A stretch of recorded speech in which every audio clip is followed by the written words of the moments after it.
le roi d'Assyrie va nous protéger, on va être là, mais on va quand même continuer d'offrir des taureaux à Dieu, il va comprendre. Voilà. Vous voyez, on justifie un peu. Et souvent, c'est comme ça, nous aussi, on fait, nous les hommes. On dit, moi, j'ai fait un peu de bien, il va laisser tomber les autres là. Il dit même, il sait, ça là, seulement, je ne peux pas le laisser. Mais comme j'ai fait un peu de bien là, il va tenir compte. Non. Dieu veut qu'on fasse un effort global. Pas une question de le blaguer. Il connaît tout, il sait, il sonde les cœurs et les reins. Il nous connaît. Il nous connaît. Donc souvent on pense qu'on a fait un homme où on fait un peu de calcul. Lui aussi, avec tous ces biens que j'ai fait là, si on dit seulement il a péché là, ça fait quoi? Non, il tient compte. Vous voyez un peu, il tient compte. Alors donc, le peuple d'Israël prend conscience et Dieu ouvre son cœur. Parce que Dieu, c'est qui c'est, ce qu'il attend de nous. Que nous prenons conscience. Et lui, il est prêt à ouvrir son cœur pour nous accueillir. Voilà. C'est un Dieu qui reste fidèle. Voilà.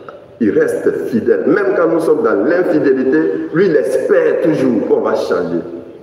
Voilà.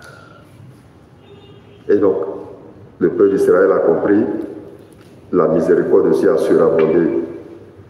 Quant à l'évangile, c'est la suite logique des autres évangiles que nous avons lus ces temps-ci. Jésus envoie en mission.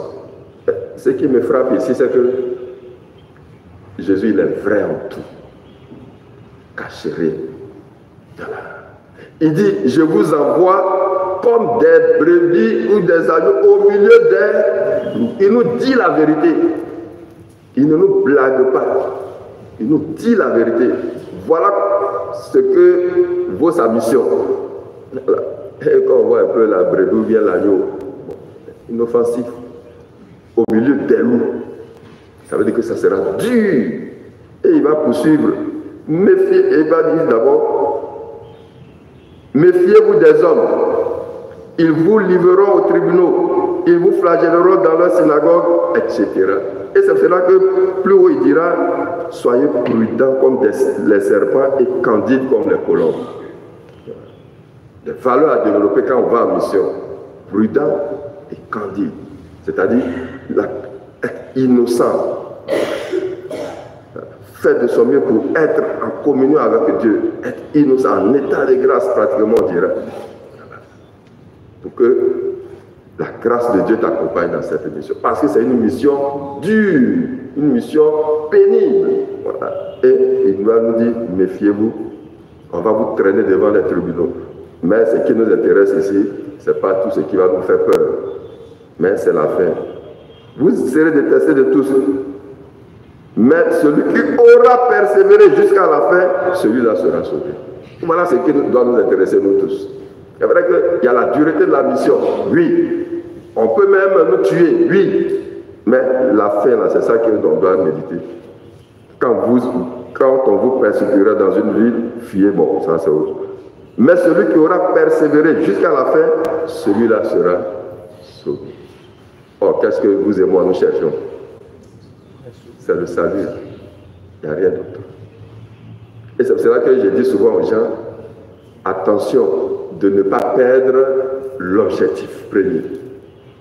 Voilà. Souvent, on s'arrête à ce qui est éphémère.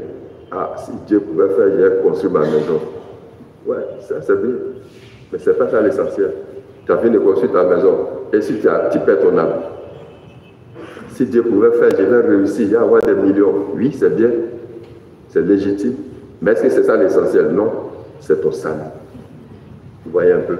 Et c'est pour ça que Jésus est sauté et qu'il s'est donné sur la croix pour nous.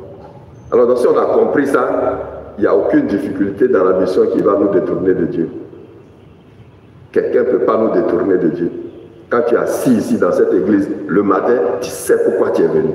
Ce n'est pas pour plaire à quelqu'un, mais c'est pour plaire à qui? À Dieu, pour avoir ton salut. Un point. Et quand un chrétien a compris ça, même si on dit ici, ce n'est pas ta valeur, pardon, excuse-moi, il passe de l'autre côté. Si on marche sur son pied, il dit, d'accord, comme Jésus a dit dans l'autre jour, tu pardonnes.